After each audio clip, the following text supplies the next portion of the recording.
কত সুন্দর আছে দেখতে, সাদা ফকফকিয়া। আসসালামু আলাইকুম বন্ধুরা। তো আশা করছি তোমরা সবাই ভালো আছো।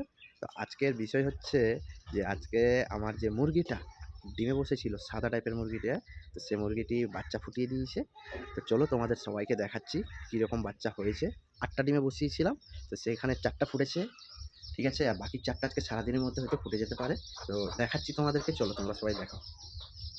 এই যে বন্ধুরা, এই মুরগিটির কথা বলছি, সে মুরগিটি 4টা বাচ্চা ফুটিয়ে দিয়েছে, আর বাকি 4টা ডিম আছে। তো কীরকম বাচ্চা হয়েছে তোমাদেরকে দেখাচ্ছি, তোমরা দেখো। এই যে বন্ধুরা দেখো, এবার আমি হাত দিয়ে উঠিয়ে নিই আস্তে আস্তে। এই যে দেখো বন্ধুরা,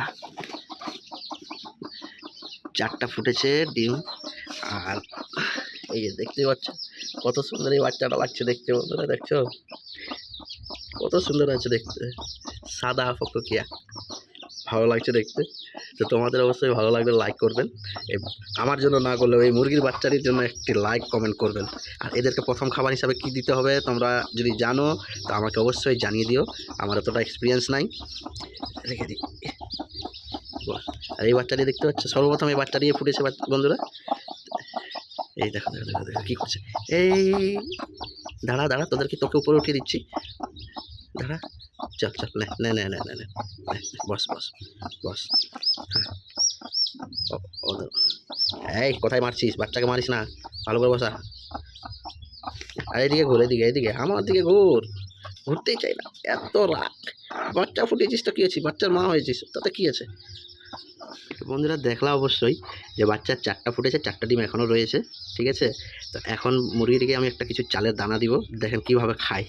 যে না আই আই বাপরে, খাবি তো আস্তে আস্তে খা, তোকে তো খাওয়ার জন্যই দিয়েছি। দেখতে পাচ্ছ বসে আছে আর খাচ্ছে কেমন।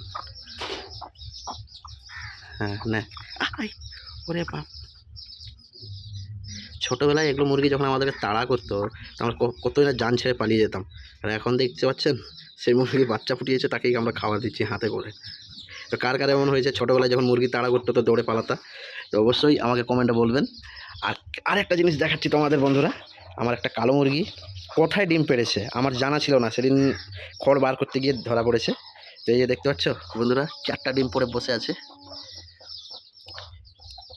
এই কোণাতে বসেছে। আমি এতবারই এসি রুমটাতে, আমার জানা নাই। বিগত 6 দিন থেকেও ডিম পাড়ছে, আজকে পারেনি। তো আমি জানতামই না যে এখানে ডিম পেড়ে রেখেছে। আর এই মুরগিটি আর বেশ কিছুদিন পরেই বাচ্চা উঠিয়ে নেবে। বাচ্চা যদি উঠিয়ে নেয় তো তোমাদের অবশ্যই আবার দেখাবো ভিডিও করে। তো তোমরা দেখো। আর কামড়াবি না, মন পাগলে গেছে। হ্যাঁ, খেতেও বার হো, সবসময় বাচ্চার কাছে থাকলে হবে, নিজেরা তো সেই কর যত্ন। তো বন্ধুরা এই যে দেখো, এই কালো মুরগিটির কথা বলছিলাম, এখন এখানে খাচ্ছে, ওই ডিম পেড়েছে ওইখানে। আর এইদিকে তো আছেই এই মুরগিটি, 7টি বাচ্চা নিয়ে আছে। মাশাআল্লাহ এখনো কিছু হয়নি, আশা করছি কিছু হবে না। এই বাচ্চাগুলো এই ভিতরেই থাকছে, বাচ্চা নিয়ে বার হয় না। তো বন্ধুরা এই মুরগি থেকে আমরা ঢাপিয়ে দিব, এখন আমি বাইরে রেখে লাভ নাই, এই যে ঢাপিয়ে দিলাম, এখন ট্রেনও পার হচ্ছে। বন্ধুরা দেখতে পাচ্ছ আমার বাড়ির হাঁস, এরা এখন আর পুকুরে থাকছে না, সবসময় বাইরে থাকছে, বাইরের পোকামাকড়গুলো খাচ্ছে। যখন সন্ধ্যা হচ্ছে ঠিক তখন নিজের জায়গায় আবার পৌঁছে যাচ্ছে, খাবার দিচ্ছি, খেয়ে নিচ্ছে আর ডুবে যাচ্ছে। তো বন্ধুরা আজকের ভিডিও এই পর্যন্তই থাকছে, আশা রাখছি তোমাদের ভিডিওটি ভালো লেগেছে। তো আমার জন্য না হলেও ওই মুরগির বাচ্চার জন্য একটা লাইক অ্যান্ড সাবস্ক্রাইব করবেন, আর কমেন্ট করতে ভুলিয়েন না। তো দেখা হচ্ছে পরের ভিডিওতে, চললাম, টাটা, বাই বাই।